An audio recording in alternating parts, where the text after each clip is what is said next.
Manager Garcia said he failed to appear. Well, the House committee would not allow agency counsel to appear with Mr. Duffy or Mr. Blair.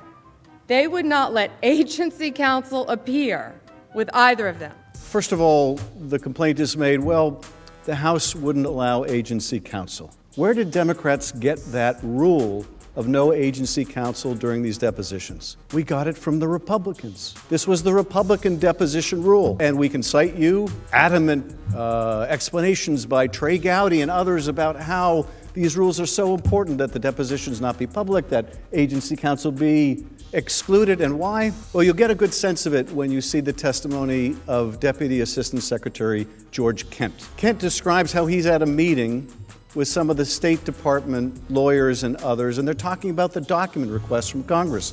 And what are they going to do about these, and what documents are responsive, and what documents aren't responsive? The issue comes up of a letter that the State Department sent to Congress saying, you're intimidating the witnesses. Secretary Kent testified, no. The Congress wasn't intimidating witnesses. It was the State Department that was intimidating witnesses to try to prevent them from testifying. And so my colleagues at the other table say, why aren't you allowing the minders from the State Department to sit next to those witnesses and hear what they have to say in the depositions? We've seen all too much witness intimidation in this investigation to begin with without having an agency minder sitting in on the deposition. And by the way, those agency minders don't get to sit in on grand jury interviews either. There is a very good investigative reason that has been used by Republicans and Democrats who have been adamant about the policy of excluding agency counsel.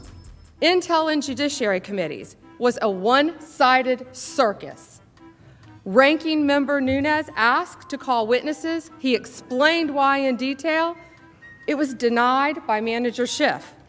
Ranking Member Collins asked to call witnesses, denied by Manager Nadler.